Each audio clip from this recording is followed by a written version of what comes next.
My mission is simple, to make you money. I'm here to level the playing field for all investors. There's always a bull market somewhere, and I promise to help you find it. Mad Money starts now. Hey, I'm Cramer. Welcome to Mad Money. Welcome to Cramerica. Other people make friends. I'm just trying to make you some money. My job is not just to entertain you, but to educate and teach you. So call me at 1-800-743-CNBC or tweet me at Jim Cramer. The bearish, they always get the benefit of the doubt. They just sound so much smarter than the bulls, don't they? And we always treat the bulls as lightweights. Drives me nuts how the bears are treated with such reverence, when for decades they've given the absolute worst advice, but they will almost never admit it. They know nothing. So in a day when the Dow gained 152 points, S&P advanced 0.37%, NASDAQ declined 0.05%, I think it's worth asking why so many people in this industry act like the bears are the only ones with gravitas, the only ones who really have something to say worth trusting. First off, it's easy to find super rich, super smart bears because they're naturally the most risk-averse group of investors. They've already made their money, so they have no need to take any risks. You only need to get rich once, right? Those bearish billionaires can afford to have total contempt for the stock market, probably where they made most of their money. And why the heck would they want to invest in something that could go down and down a lot, rather than parking their money in, say, municipal bonds? They are asymmetrical in their approach. The truly rich, and I mean the mega rich, tend to worry about only one threat, and that's inflation. Anything else they can live with, but inflation erodes the value of their billions of dollars. In particular, they're afraid of wage inflation because it means they have to pay people more. Someone making $15 an hour pre-pandemic might be making $30 now. That's actually the prices. I remember what it was like to live out of my car. An extra $15 an hour is life-changing. But from the perspective of business owners, those higher wages cut into their margins. The inflationistas love to argue that the real victims here are people who work for a living because so many of the goods they buy get more expensive. Oh, they're the victims. However, that's canceled out by higher wages. Call me crazy.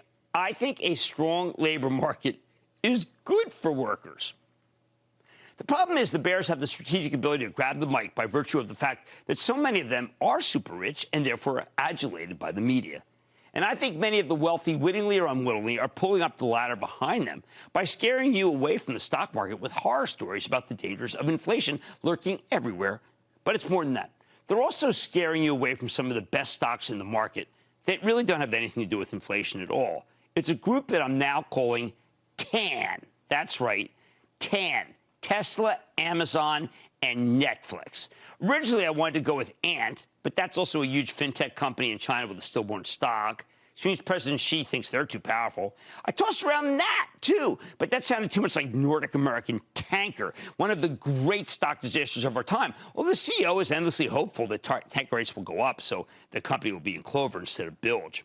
So, TAN it is.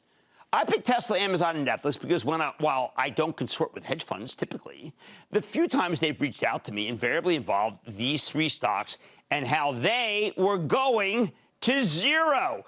And by the way, you know exactly who I'm talking about when I say that you told me it's going to zero, you losers. Now, regardless of how you feel about Tesla's strong numbers tonight, and they were, don't worry, people are going to say they're not. I've dealt with those clowns. Or Netflix's numbers last night, oh, those were weak too. Yeah, price target raised by 10 firms. More on that later. Or even Amazon's report next week. It's obvious that none of these stocks went to zero. If anything, they did the opposite. Because these are some of the most successful companies of all time. And they deserve to be. Yet rich and powerful people spent years coming on air talking trash about all three. Amazon, oh, just a Ponzi scheme, a company borrowing billions to become a national bookseller. I mean, how could that not end badly? Turns out they borrowed billions to become the world's best-run retailer with a huge cloud infrastructure business that's so good even its competitors use it. We had the head of Amazon Web Services on the show last week, and his division is so incredible it can calculate numbers and patterns so quickly that Moderna used their platform to crack the code of COVID when they were coming up with a vaccine. Thanks to Amazon Web Services, they could do it in a few minutes rather than a few months. So much for a bookseller. How about Netflix? All right, this one was so easy to hate. A company that mails you DVDs and then wants to be something else. It's a record club, a business that's even more antiquated than movie rentals.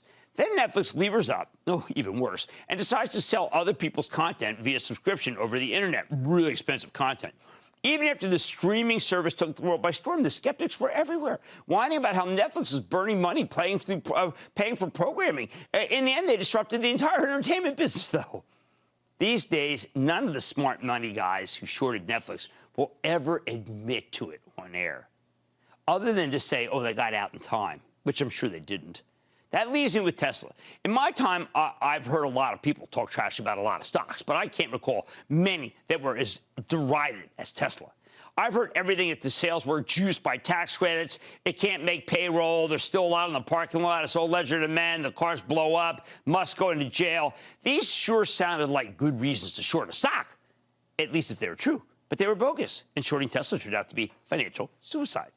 Why? Because like Amazon with its incredible service that's widely underpriced, like Netflix with tremendous breadth of entertainment, also ridiculously underpriced, Tesla offers an engineering marvel, a tech machine on wheels whose time has come.